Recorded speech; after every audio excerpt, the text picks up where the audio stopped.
desaparición forzada de personas y que son atribuibles a los agentes del Estado. Y en el contexto hasta donde nos encontramos, previo a la llegada del conflicto armado en El Salvador, son desapariciones, la mayoría con connotación política, en la cual por la falta de libertad de expresión, de pensamiento, diferentes grupos que podían tener la capacidad de erradicar a una persona la desaparecían forzadamente. Y fíjense qué interesante, que esa táctica, esa estrategia que utilizaron agentes del Estado es prácticamente la que luego, durante los 12 años de conflicto, la guerrilla pone en práctica. La guerrilla copia ese modelo y comienza a desaparecer personas ya por aspecto también político. Y esta práctica de imitación criminal también conlleva el secuestro. Luego llegamos a la firma de los acuerdos de paz y la desaparición forzada comienza a experimentar un descenso considerable. Finaliza la década de los 90, ingresamos al presente siglo y entre el año 2002 y 2003 comenzamos a tener una serie de eventos en el centro histórico de San Salvador, donde aparece, y así con todas las disculpas de los televidentes, aparece una cabeza de un hombre decapitado en pleno Parque Libertad. Y ese se constituye en la primera señal que el crimen organizado, las pandillas, envían a diferentes actores de la vida nacional. Del año 2002-2003 comienzan a incrementarse las desapariciones, pero ya en un contexto de una violencia social, con la connotación del crimen organizado y las pandillas, ya no de agentes del Estado. Y eso es importante recalcarlo en este contexto y los antecedentes históricos que estoy tratando de explicar. Hay una mutación histórica del tema de las desapariciones forzadas. La causa genérica cuando aparece el fenómeno en el país, después como lo narra usted, del caso guatemalteco, que es el que inicia en Centroamérica pero yo creo que hay que trasladarlo. El caso de desaparecidos de Argentina, el caso de desaparecidos políticos en Chile, con la dictadura de Pinochet, con la dictadura argentina, también surgieron estas temáticas. El término desaparición forzosa o forzada en el término. Desaparece el término político en El Salvador, que fue utilizado técnicamente en una etapa. El caso Roque Dalton fue un caso de desaparición forzada. Por supuesto. Legalmente, como usted lo sabe perfectamente, la figura jurídica pasa un tiempo y la persona se declara fallecida. Técnicamente, la muerte presunta en una época que, dadas las circunstancias y los procesos legales, se puede dar. Podemos decir que el caso de Roque Dalton, después de todo ese tiempo que ha pasado y la expresión de personas y actores alternos, sabemos que Roque Dalton fue asesinado, pero primero fue desaparecido. Esas desapariciones forzadas, esas desapariciones donde el Estado fue el agente inicial y luego la guerrilla imitó, como usted lo señala, desaparecen y comienzan o reaparecen en dos términos: la pandilla como elemento central de esas desapariciones forzadas en el país y el crimen organizado.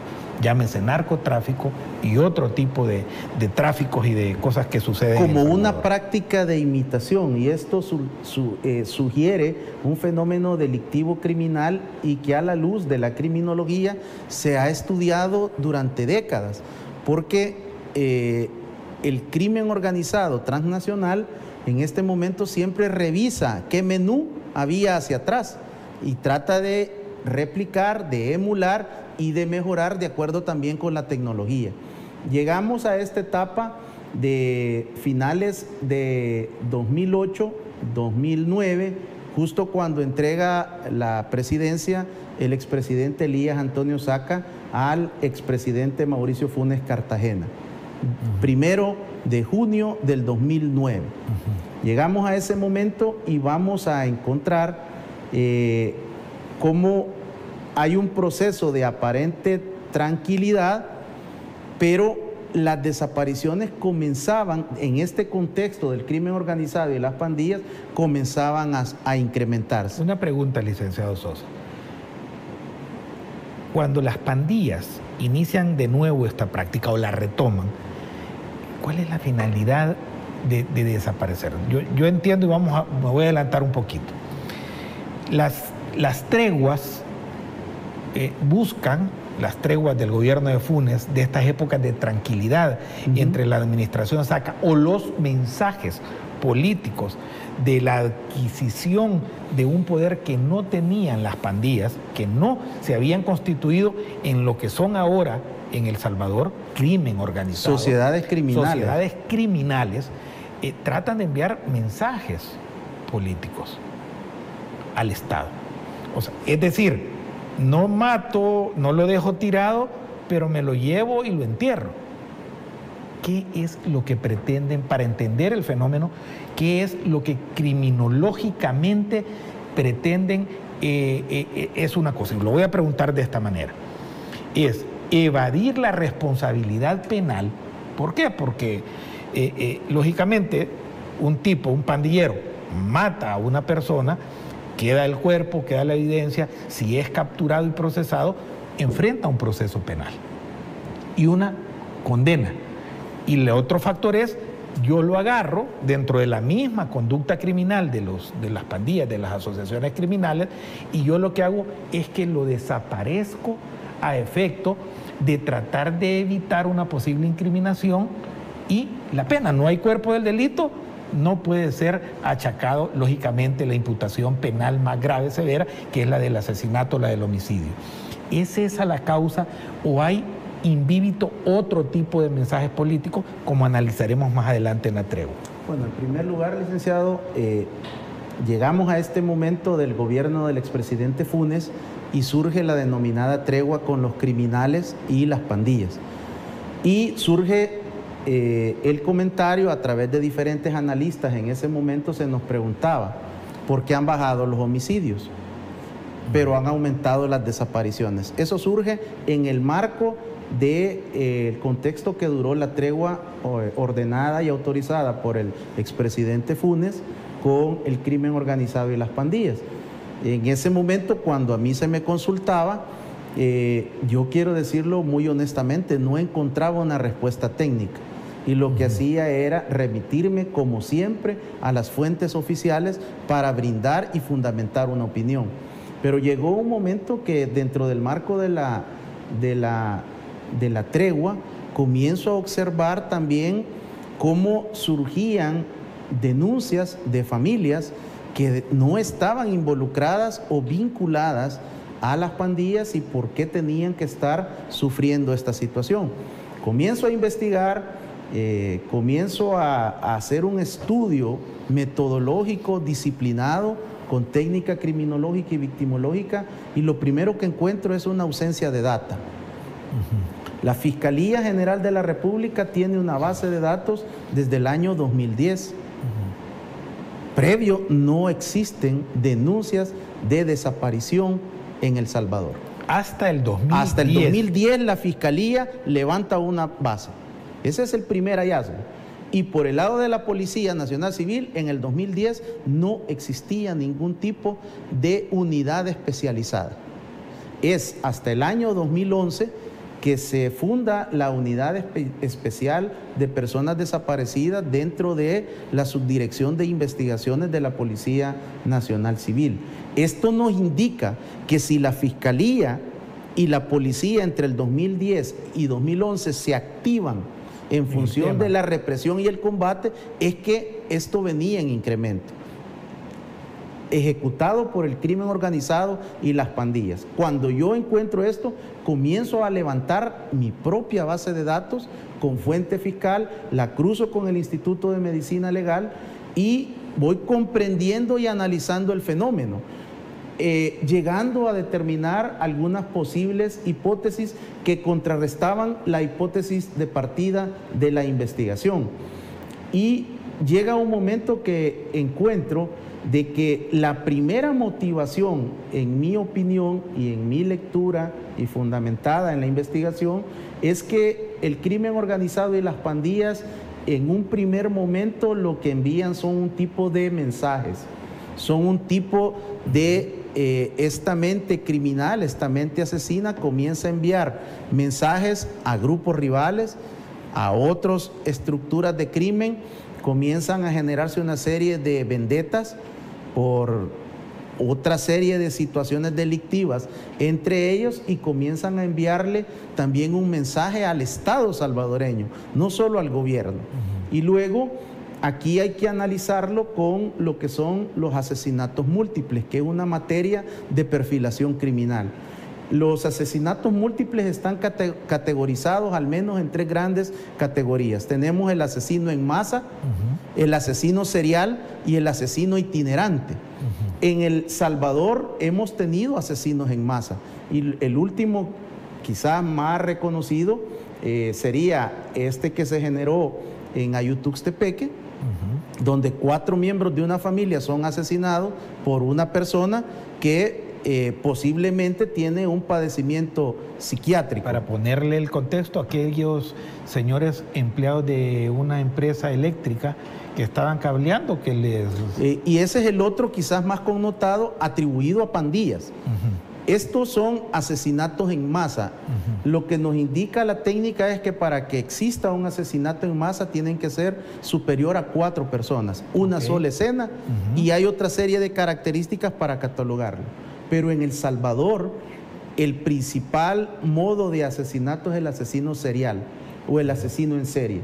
Este asesino en serie es un tipo, es un esquema que usualmente está gobernado y lo indica un psicópata, es el líder, es el cabecilla, pero tiene una serie, como se denominan, de gatilleros, que son sociópatas. Los sicarios. Que son los sicarios, ellos solo cumplen las órdenes, pero el del esquema psicológico de cómo va a ser la operación es el cabecilla, que usualmente es un psicópata. Muchos de ellos también son sociópatas. ¿Qué es lo que sucede? En el esquema del asesino serial hay una planificación, hay una estrategia, hay una táctica, disfruta cuando abandona la escena y usualmente hay una marca criminal, hay una firma de esa estructura criminal. Puede ser un tatuaje, puede ser un desmembramiento, puede ser un descuartizamiento, puede ser decapitado, puede ser quemado. Esa es la firma del criminal. Y el itinerante, que es una combinación de ambos perfiles. Cuando nosotros encontramos esta situación en una primera etapa es para enviarle un mensaje a otras estructuras criminales y al Estado salvadoreño. Luego viene una segunda etapa que se da ya en el contexto de la tregua y posterior a la tregua, que es que encuentran una llave jurídica legal para evitar la persecución por el delito de homicidio. De tal manera que siempre existe una premisa de investigación y criminal que sin cuerpo no hay delito. Pero aquí hay una situación y es que usualmente estamos en la sociedad salvadoreña muy afectada por las series de cable, por las series que tienen que ver con la criminalística, que es la escena del delito en la cual se nos dice de que hay crimen perfecto. Yo quiero decirlo con toda claridad. No existe. A la luz de la ciencia forense no existe un crimen perfecto. Lo que existen son deficientes investigaciones. Y también esta deficiencia tiene que ver porque no se tienen los recursos tecnológicos, operativos, administrativos que fundamenten y apoyen al cuerpo de investigadores de una nación. Vamos a retrotraer un poco el tema. Históricamente, el tema de las desapariciones forzosas o forzadas en el país no es un tema nuevo. Usted nos envió unas gráficas, unas fotografías. Vamos a pedirle al regreso, vamos a ir a la pausa comercial para que producción se prepare para presentar una serie de portadas de los medios salvadoreños en donde este fenómeno no es nuevo, sino que es un fenómeno que ya ha existido en el país. Vamos a la pausa comercial y regresamos con Amaneciendo con la Verdad.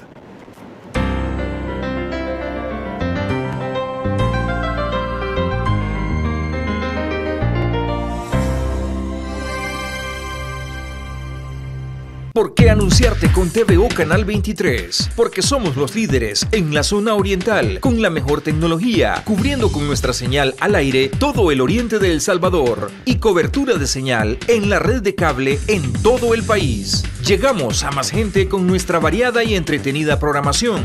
Usted se anuncia en cualquiera de nuestras franjas o programas en vivo, con excelentes tarifas. Contamos con más de 500,000 de likes y seguidores en nuestras redes sociales. Anunciarte en TVO Canal 23 es la mejor inversión para su empresa o negocio, porque usted anuncia sus productos y servicios en un medio de comunicación serio, actualizado con la tecnología y también responsable. Forme parte de nuestra cartera de clientes. Forme parte de la gran familia de Televisión Oriental Canal 23.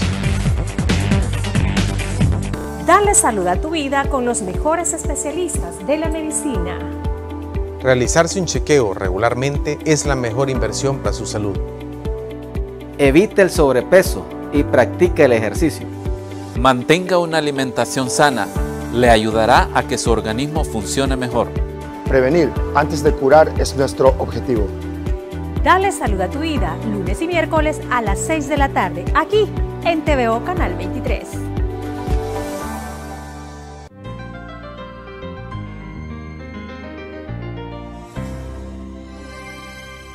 Amaneciendo con la verdad, la mejor entrevista de El Salvador de los días viernes. Hoy viernes 9 de abril a 22 días del 1 de mayo, día de un paso agigantado o gigantesco del proceso de transformación nacional.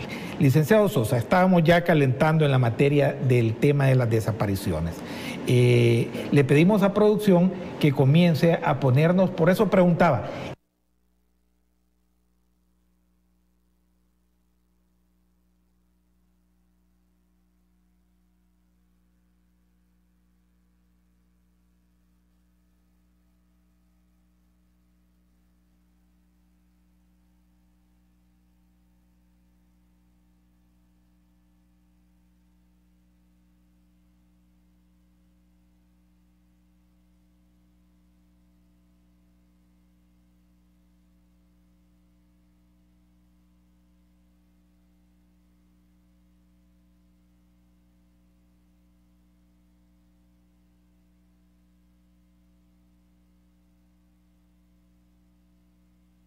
principales periódicos impresos, en los cuales van desde el año 2014 hasta el año 2018 todo lo que vamos a observar.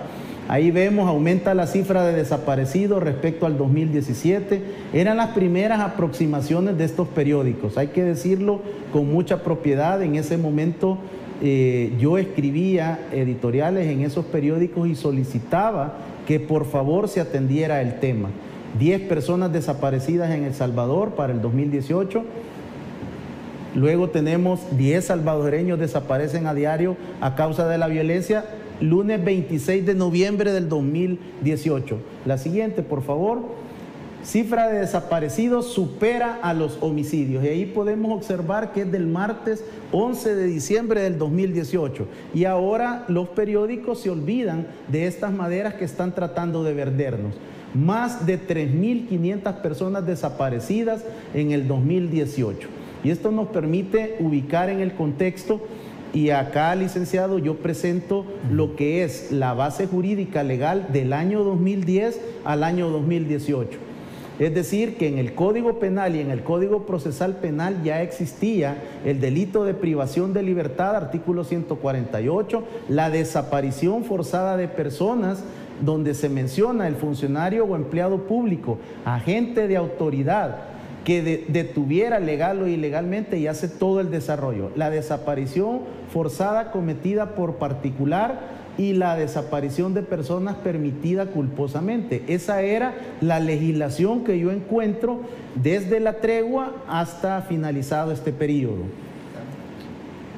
Sigamos con la siguiente, por favor. Luego, aquí presento el consolidado de cifras oficiales que logré levantar desde el año 2011 al 2018, nuestra primera etapa. Ustedes pueden observar ahí cómo crece el fenómeno de los desaparecidos desde el año 2011, cuando esta gráfica incluye toda la data que pude levantar en sedes policiales, durante el gobierno del expresidente Funes Cartagena y el expresidente Sánchez Serén. ¿Y el círculo qué indica? El círculo indica el periodo de la tregua, con lo cual yo confirmé que la posible hipótesis que aumentaban los desaparecidos porque disminuían los homicidios no tiene sustento de evidencia empírica. Incluso se ha escuchado desde la tregua como generadores de opinión, expertos en seguridad, investigadores han sustentado esta tesis sin ninguna evidencia empírica, sin ningún indicador cualitativo y cuantitativo. Finaliza el gobierno del expresidente Funes y en el 2014 los desaparecidos se incrementan a más de 2.000 anuales. Y llegamos hasta el 2017-2018 con casi 3.000 desaparecidos. La siguiente, por favor. Para hacer un equilibrio, les presento también los datos de la Fiscalía General de la República que logré levantar del 1 de enero del 2010 hasta el 26 de febrero del 2019. Y ustedes pueden observar ahí por año, por categoría, logré desarrollar cuál era el área de operación de este fenómeno delictivo y criminal por el crimen organizado y las pandillas, no por la desaparición forzada política, y se encuentra con claridad que es un fenómeno de la zona urbana. El Gran, San Salvador, Santa Ana, Sonsonate, Usulután y San Miguel. Estas son estadísticas de la Fiscalía para cruzar y tener el contraste de las fuentes oficiales. La siguiente, por favor. Ahora, del 1 de enero al 15 de julio del 2019 en la Fiscalía encontramos estos datos. Este levantamiento corresponde a los hombres y las mujeres en cada uno de estos periodos. ¿Y por qué establezco esta gráfica para esta presentación? Porque todavía no había recibido el poder el gobierno del presidente Bukele y la administración de la Policía Nacional Civil. 1.811 denuncias y 9.2 el promedio de denuncias diarias de personas desaparecidas por crimen organizado y pandillas. Antes del gobierno del presidente Bukele, y estas son fuentes Fiscalía General de la República. Para evitar que se diga que estoy utilizando únicamente la fuente policial. Incluso hasta este momento también la tenemos, ya la vimos, pero correspondía al gobierno del expresidente Sánchez Serén. La siguiente, por favor. Aquí les presento el gráfico de cómo pude establecer para el año 2018 3.323 personas desaparecidas, denuncias con información de Fiscalía General de la República. Y ahí podemos observar el departamento de San Salvador con 688 denuncias, el departamento de la Libertad, Santa Ana, Sonsonate, Usulután y San Miguel, que son los que mantienen la tendencia. Pero estos son datos de la Fiscalía verificados, es información que he podido levantar a través de todos estos años. La siguiente, por favor. Y con esto vienen estos datos lapidarios. 32.481 denuncias en sedes de fiscalía, periodo de enero del 2010 al 15 de julio del 2019. Los gobiernos del FMLN. Estamos hablando de los dos gobiernos del FMLN. 32.481 denuncias de personas desaparecidas, para un promedio de 9.2 durante toda la década de los dos gobiernos del FMLN. La siguiente, por favor. Ahora, ya en la actual administración de la policía y la fiscalía, el fiscal general de la República, Raúl Melara Morán, recibe el 5 de enero del 2019, está solo entre el 5 de enero y el 31 de mayo, comienza la activación, el combate, la lucha, la estrategia jurídica legal, presenta iniciativas y reforma y logra en el año 2019 la Fiscalía la nueva tipificación del artículo 148A, que es la desaparición por persona particular, que no estaba legislada. Esa es una, para aclararle a nuestros amigos televidentes, es una reforma al Código Penal que hizo la Asamblea Legislativa a petición de la Fiscalía General de la República. Y ahí encontramos para el año 2020, estos son datos ya oficiales, esto es dato país, 1.620 privados de libertad en sedes de la Fiscalía, ahí pongo el articulado del Código Penal, para un promedio de 4.4 denuncias diarias en el año 2020 en sede fiscal. De los gobiernos del FMLN, que eran 9.2, en el gobierno de la administración del presidente Bukele baja a... En sedes fiscales a 4.4. La misma, dato igual con dato igual. Dato igual con dato igual. Fiscalía General de la República, gobiernos del FMLN 9.2, gobierno del presidente Bukele 4.4. Ahora, en el nuevo delito que está desde octubre del 2019, 653 denuncias de desaparición de personas en la reforma del artículo 148A, para un promedio de 1.8 denuncias diarias, dato de la Fiscalía General de la República. Y en el círculo verde les presento que de 9.2 la Policía Nacional Civil, la administración del presidente Bukele y el Gabinete de Seguridad logran descender de 9.2 a 6.5 denuncias diarias en 7 meses de la administración del año 2019. O sea, vamos a poner esta grada. 9.2, los 10 gobiernos del FMLN, en 7 meses se reduce a 6.5 y actualmente está en 4.2. Al cierre del año 2020 en sedes policiales, y aquí estamos haciendo el balance y el contraste de las cifras oficiales, 1.543 denuncias para un promedio de 4.2 diarias. Si lo comparamos con el promedio de la Fiscalía, hay una diferencia de 0.2. La siguiente, por favor.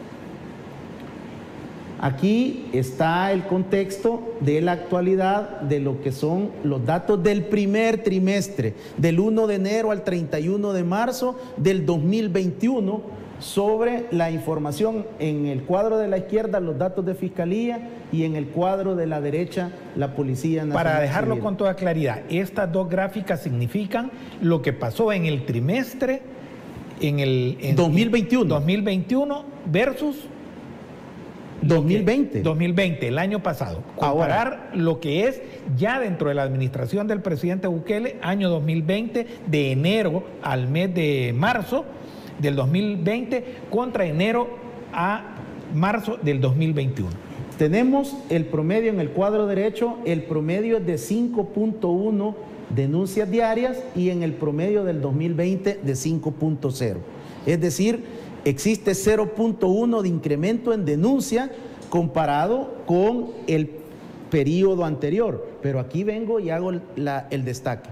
En el primer trimestre del 2020 tuvimos el confinamiento domiciliario. O sea, estamos encerrados todos. Estábamos encerrados, sí había denuncia, pero así como en aquel momento se dijo que los homicidios y los desaparecidos habían descendido porque estábamos en confinamiento, entonces ahora aplica la misma hipótesis. Ahora no estamos confinados. Ahora no estamos confinados y aún así el solo dato sube, es casi exactamente solo sube 0.1, lo cual desde el punto de vista criminológico no hay ningún incremento y no existe una tendencia al alza. Y por el lado de la Fiscalía reportamos, o permito reportar, que el dato preliminar, sin estar verificado en la Fiscalía General de la República, lo cual hacen ya en el mes de abril, hay un registro de 0.06 de incremento, que son más 4 denuncias. Esto nos permite establecer que el promedio, tanto en Fiscalía como en Policía, se mantiene de acuerdo al año anterior. La siguiente, por favor. ¿Qué conocemos ahora de los desaparecidos de acuerdo a lo que podemos encontrar en la mesa técnica bipartita, que establecen el comisionado Mauricio Antonio Arracia Chicas con el fiscal Raúl Melara Morán. Una mesa bipartita técnica en la cual comienzan a estudiar este fenómeno y comienzan en la tercera o cuarta semana del siguiente mes, se revisa el mes anterior.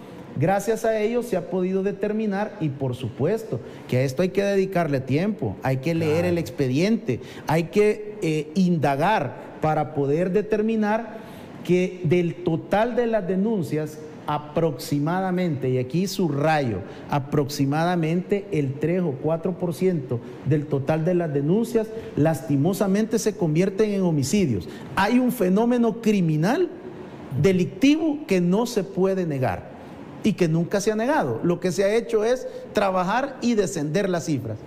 Y el 40 a 45% del total de denuncias en este momento aparecen con vida y no existía delito.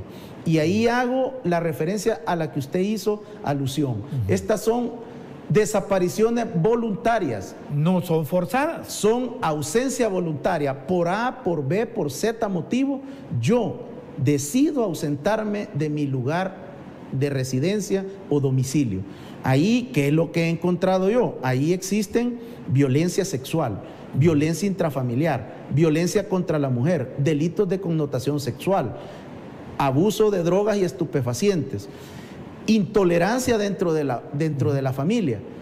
Existen también una serie de casos de personas que deciden abandonar el país y utilizar la excusa de la violencia para pedir asilo en otros países.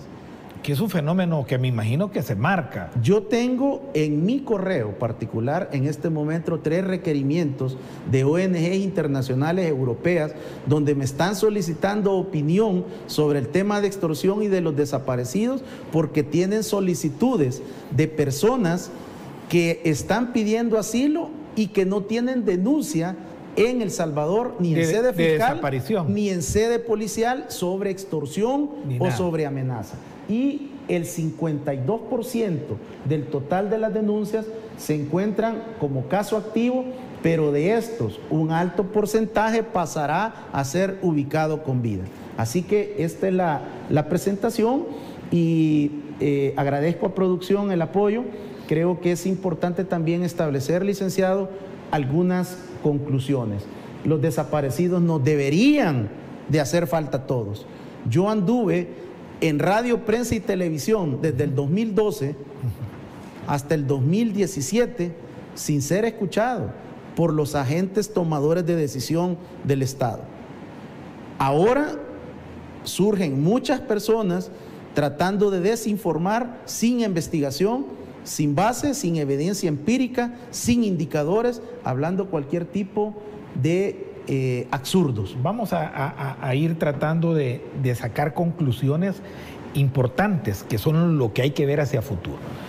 En primer lugar, usted lo acaba de decir, los desaparecidos nos deben de importar a todos. Esta es la parte esencial y humana del porqué de la actividad del Estado y del porqué una sociedad debe de aspirar a mejores estratos de vida, de calidad de vida y de protección de la vida en un país. Los desaparecidos es un tema que nos debe importar a todos. Pero en segundo término de su informe, la lectura real es que no existe tal incremento de los casos como lo han venido diciendo los medios de comunicación, que han ocultado, no digo todos, algunos medios de comunicación que han ocultado lo que ellos mismos han publicado. Lo pudimos ver aquí desde el año 2011, 12, hasta el año 2018, en donde era primera plana de la prensa gráfica, primera plana de Diario El Mundo, primera plana del Diario de Hoy. Y pareciese ser que ahora quieren presentar esto como un fenómeno nuevo, cuando lo que ha demostrado el estudio criminológico hecho por usted, el estudio científico, es que entre los gobiernos del FMLN, el promedio diario de esas desapariciones era de 9.2 y que ahora estamos manejando cifras de 4.2 aproximadamente. ¿Es eso una realidad, licenciado Sosa? Es así, licenciado, y yo quiero enfatizar que este trabajo no es mío, no es del 2021 ni del 2020, es desde el 2012. y con toda propiedad se lo digo, no ha existido ningún salvadoreño que me supere a mí en el enfoque victimológico y criminológico de plantear la necesidad de esto que yo catalogué como el nuevo drama humano de la sociedad salvadoreña en la década anterior. Yo quiero decirlo con toda propiedad y ya lo expliqué desde 1932 en un repaso histórico que nunca se había hecho en ningún medio de comunicación. Este es un legado de los gobiernos del FMLN y esto tiene consecuencias debido a toda la tipología delictiva y criminal que ellos mismos generaron con sus políticas erradas y fallidas. No quisieron reconocer, no quisieron atender consejo. Toda esta información yo la presenté en su momento a los fiscales y a los titulares de la seguridad pública en ambos gobiernos y lo único que recibí fueron ofensas, ataques y no existió ningún tipo de voluntad para atender y resolver el problema. Se lo digo con toda propiedad, licenciado, a mí me consta, en los despachos particulares de los titulares, a mí diciéndoles cuál era la necesidad criminológica y victimológica de atender el fenómeno. Les pedí, les insistí y los invito a que me desmientan categóricamente ante los medios de comunicación si estoy mintiendo. A mí me consta personalmente, y a usted le consta también, licenciado Sosa, porque hay personas que se atreven a decir que uno no tiene el carácter propositivo en la historia del país. A usted lo conocí en una de las mesas técnicas en las cuales nosotros desde la sociedad civil estábamos queriendo apoyar la política de seguridad pública de los gobiernos del FMLN. Exactamente. O sea, así, lo digo con toda claridad. A mí no me puede juzgar el gobierno del FMLN de no haber tratado de colaborar en materia de seguridad pública. Tanto como usted, a quien lo vi sentado en esas mesas queriendo dar un aporte que nunca fuimos escuchados. Siempre fue el capricho, y lo voy a decir puntualmente, de obcecadamente querer bajar artificialmente las cifras. ¿Cuál era la visión del FMLN desde Funes hasta Sánchez Serén? Que los homicidios bajaran a cualquier costo, para poder tener un efecto político de enseñarle a la gente, al país. Usted denunció, yo lo recuerdo perfectamente, este caso cuando inició el fenómeno de las desapariciones. Los mismos medios, ahí está la prueba, consignaron en la tregua la baja de los homicidios y la subida inmediata de las desapariciones, cosa que no sucede actualmente, que criminológicamente está comprobado que no existe tal incremento y por el contrario, ambos delitos o los tres delitos principales o las tres consecuencias que pueden ser medibles, que se llaman homicidios, desapariciones forzadas y la extorsión, son crímenes que han venido a la baja en los últimos 2 años en el país. Y por eso me quiero hacer este punto de referencia porque a mí me consta. Yo lo vi a usted, lo vi luchando por eso, estuve en esas mesas donde no se escuchó y lo que se presentó fue las tanquetas aquí, cerquita donde estamos, poner tanquetas en la entrada de las ciudades, una estúpida política de seguridad pública que no sirvió absolutamente para nada y tenían disparado todos los actos criminológicos. Voy a un tema que es sensible. Permítame, licenciado, solo quiero hacer un cierre de esto. Yo fui editorialista de los 2 periódicos impresos y yo traté de incidir y lo logré en ambos periódicos. Y ellos lo saben bien, los directores editoriales, cómo yo insistí con el tema de los desaparecidos. Nadie en este país ha escrito más sobre el tema de los desaparecidos que mi persona. Y influí para que ellos posicionaran el tema y lo elevaran a un nivel político. Incluso en esas mismas portadas, al interior de esos reportajes están mis declaraciones y mis aportes desde la criminología. La respuesta de ellos ha sido que pensaron que yo no tenía mis respaldos sobre lo que ahora están mintiendo y están tergiversando. En segundo lugar, yo fui un duro crítico del Consejo Nacional de Seguridad Ciudadana y Convivencia.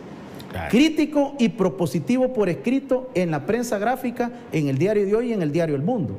Claro. De tal manera que después ellos me invitan, el Ministerio de Justicia y Seguridad me invita a que asista, y antes de aceptar, en el Ministerio de Justicia les dije, yo no creo en este proyecto, yo soy detractor, pero les he recomendado todo esto y ustedes no quieren atender. Me invitaron, quiero insistir, acepté la invitación y desde mi primera llegada yo comencé a dejar por escrito y protocolizado verbal mis participaciones. Entonces, siempre he apoyado a las instituciones y lo seguiré haciendo, porque las instituciones son permanentes. Pero el problema es, ¿cómo quiere que yo esté de acuerdo con la decisión de Howard Cotto de erradicar la policía rural? ¿Qué trajo como consecuencia eso? Que la delincuencia de las pandillas migrara de lo urbano a lo rural. Correcto. Y ahí están las columnas de opinión donde yo justifico el por qué no debía de hacerse. Y ellos insistieron, no atendieron, tomaron decisiones sin técnica, sin evidencia criminológica y técnica policial. ¿Y qué es lo que ha hecho este gobierno? Restablecer y fortalecer la policía rural. Entonces, sí, creo que hay que decir las cosas con la verdad, como es este programa, y si yo he decidido mostrar nuevamente esta evidencia es porque ahora se quiere decir y se quiere manejar a conveniencia, porque hay ONGs que están buscando recursos, que están buscando protagonismo y que nos vienen a contar una historia que ya se sabía y que yo la había demostrado desde el 2012 y 2013. Y ahora, como Luis Miguel, que hace Romances 1 y Romances 2, hacen una mezcla de todo y nos quieren presentar como un wow. A mí no me sorprende nada de lo que se ha dicho en los últimos días ni en los últimos reportes.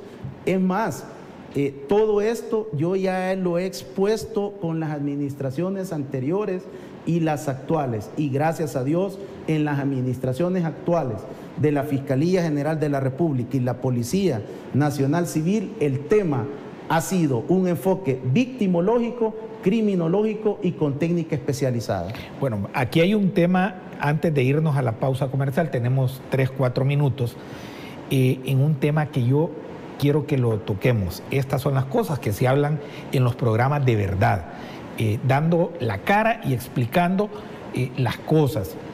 Ha habido un cambio dramático en la esencia de la conducción de la política de seguridad pública dictado por el presidente de la República. El cambio del ministro de Seguridad y Justicia, o de Justicia y Seguridad Pública, Rogelio Rivas, y el anuncio de la llegada del licenciado Gustavo Villatoro a este ministerio denota un cambio de visión, un cambio de estrategia por estas temáticas que van demandando otro tratamiento, tal como fue explicado por el presidente de la República. Yo voy a dejar mi posición y le doy la palabra a usted. La labor del licenciado Rogelio Rivas al frente de la seguridad pública fue una gestión exitosa, exitosísima. ¿En qué? En la conducción de la reducción de los delitos que estaban golpeando al país, en la recomposición de la estrategia en centros penales y de lo que fue la dignificación y recuperación de la moral de la Policía Nacional Civil. Hoy hay una nueva época, hay un nuevo paradigma y un nuevo punto. ¿Cree usted que a esto obedece el cambio dictado por el presidente de la República? Licenciado, aquí hay que decirlo, mi opinión, que es la única que estoy autorizado para emitir. Yo creo que el esquema desde la firma de los acuerdos de paz hasta el 31 de mayo del 2019 fue mantenernos en un estado de terror y de pánico. Y los grandes negocios de las administraciones anteriores fueron la sangre y el hambre. Un esquema perverso que consistía básicamente en crear una constitución amoldada a los grupos económicos y de poder de este país. Luego vienen las reformas previo a los acuerdos de paz. Y las grandes estrategias para mantener estas cuotas de poder fueron, en primer lugar, permitir que se fueran masivamente los salvadoreños hacia los Estados Unidos de Norteamérica. En segundo lugar, vendernos la imagen de que lo privado es mejor que lo público. Y por eso había que desarrollarse un esquema perverso de privatización. Y en tercer lugar, creo que ha sido importante que en estos 10 años que gobernó el FMLN le enseñaron a las pandillas que tenían un potencial político. Y fue el gobierno del FMLN, los dos gobiernos, los que los lanzaron a la cuarta generación de las pandillas, en mi opinión. Y estoy terminando un libro sobre la generación de las pandillas en El Salvador, y la cuarta generación, en mi opinión, es la vida plena política. Pero esta vida plena política no indica, y así lo he escrito yo también a través de diferentes artículos de opinión, no somos Pandillelandia.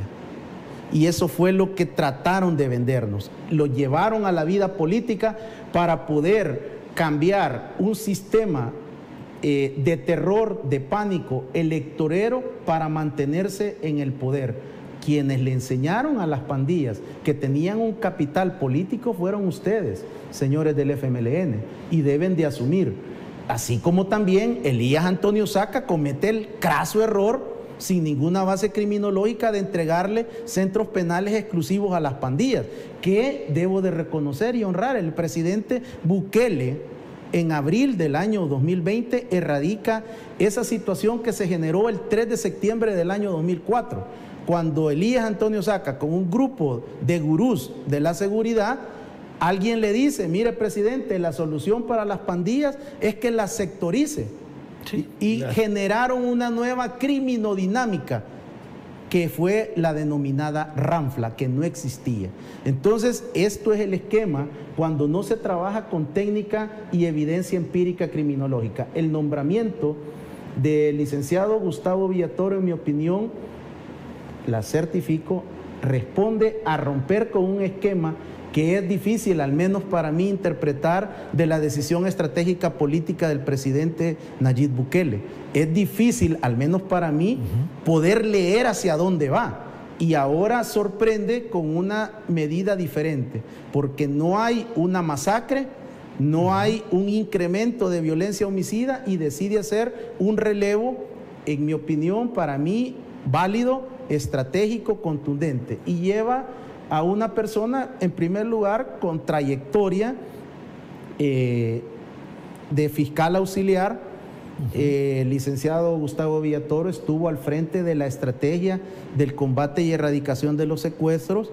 Luego, él se ha desempeñado como abogado y notario, como querellante, como un abogado de reconocida trayectoria en los tribunales, asesor de diferentes gremiales empresariales, y ahora llega, en mi opinión, porque no tengo la información, pero para mí lo que se está tratando es de llegar a reforzar, a complementar la estrategia exitosa del Plan Control Territorial, que, dicho sea de paso, al 31 de diciembre del 2020, absolutamente todos los delitos estaban a la baja, no solo el homicidio. Entonces, la llegada ahora de un abogado, de un notario, le rinde un plus al gabinete de seguridad, al poder abordar estratégicamente el drama de los desaparecidos, lo cual no lo está ocultando el nuevo ministro de Justicia y Seguridad.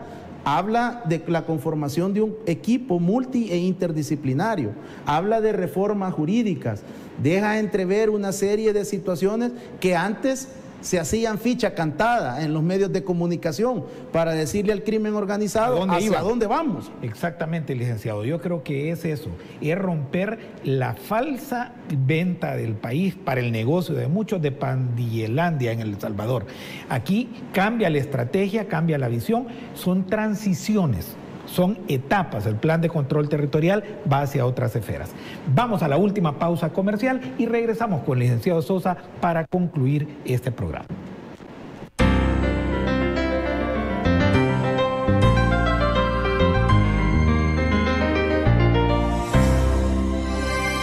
¿Por qué anunciarte con TVO Canal 23? Porque somos los líderes en la zona oriental, con la mejor tecnología, cubriendo con nuestra señal al aire todo el oriente de El Salvador y cobertura de señal en la red de cable en todo el país. Llegamos a más gente con nuestra variada y entretenida programación.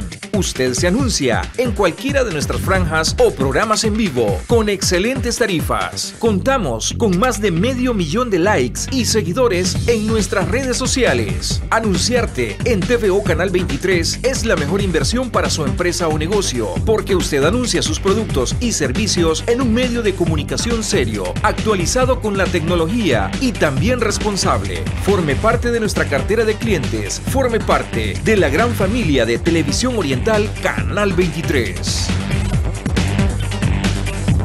Dale salud a tu vida con los mejores especialistas de la medicina. Realizarse un chequeo regularmente es la mejor inversión para su salud. Evite el sobrepeso y practique el ejercicio. Mantenga una alimentación sana, le ayudará a que su organismo funcione mejor. Prevenir antes de curar es nuestro objetivo. Dale salud a tu vida, lunes y miércoles a las 6 de la tarde, aquí en TVO Canal 23. Hablemos claro con el licenciado Will Salgado. Todos los miércoles, jueves y viernes a las 8 de la noche. Tú tienes una cita con el único programa de opinión donde se habla claro.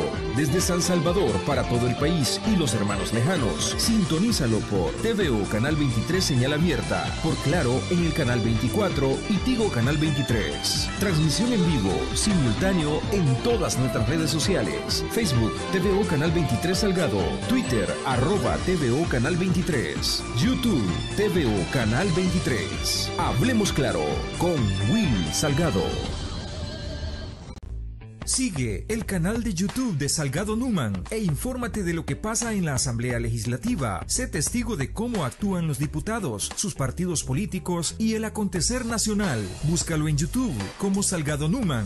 Escríbelo en el buscador con letras minúsculas y suscríbete al canal dándole clic a la campanita.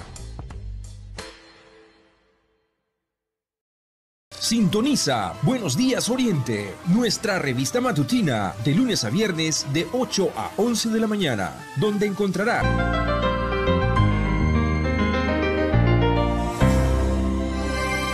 Amaneciendo con la Verdad, la entrevista matutina de los días viernes más importante de El Salvador. Hoy ha quedado demostrado con esta innovación que yo le agradezco al licenciado Sosa de habernos dado la primicia de estos datos que van a centrar exactamente el tema de los desaparecidos como debe de ser. Con ciencia, con estudio, con datos reales y con un estudio, como usted lo dice, no de estos días, sino de años. Volvamos al tema.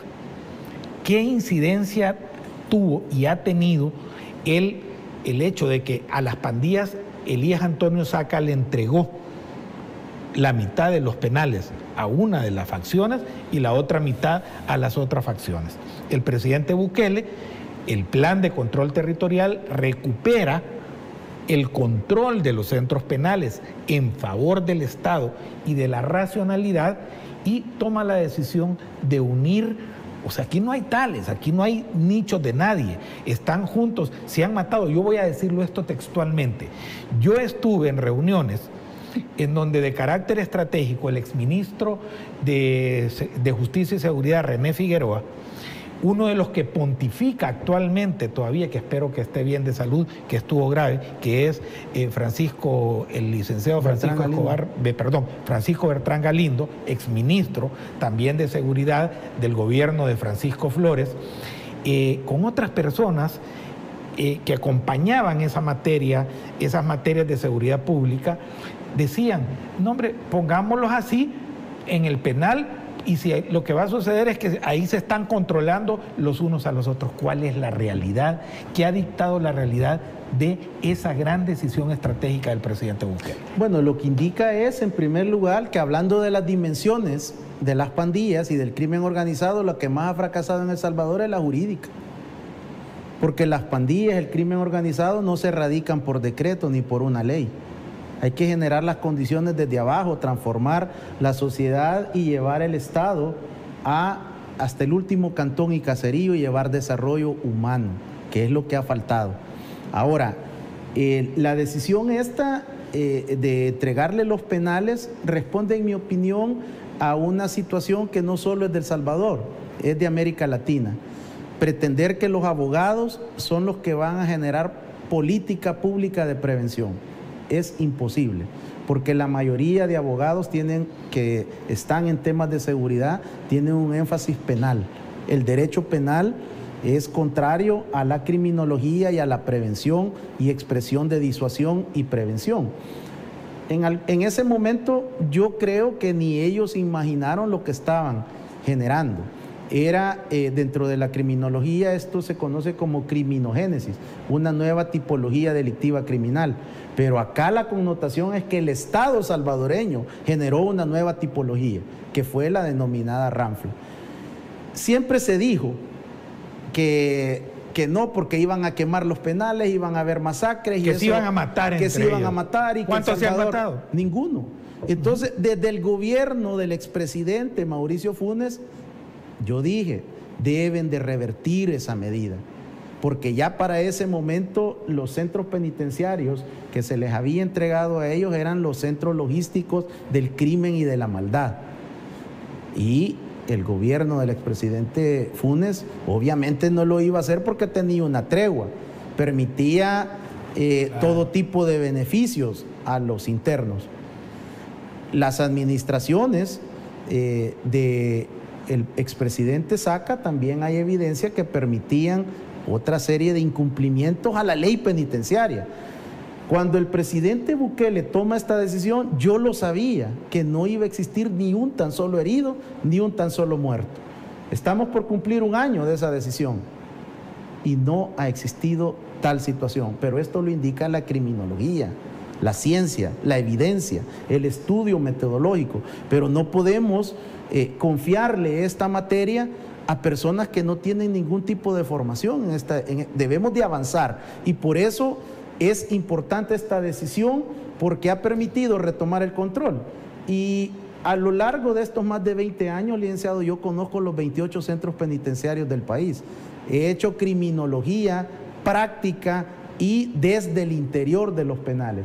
La manera de atender y de resolver la prevención no solo es en la sociedad y no solo es en la familia. Hay que trabajar desde el interior de los centros penales para generar perfilación propia. No tenemos perfilación propia. Tenemos que estructurar el delito número 1 por el cual están condenados la mayoría de hombres y mujeres en El Salvador es el delito de homicidio.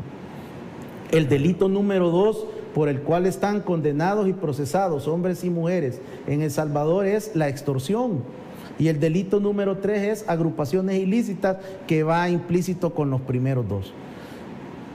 Luego vienen 6 delitos que oscilan entre el 7 y el 9% del total de la población penitenciaria. Por eso es importante reconocer la importancia de esta decisión. Otra situación es que ahora están unidos en la misma celda y están en encierro total de acuerdo al régimen de máxima seguridad que es ley de la República.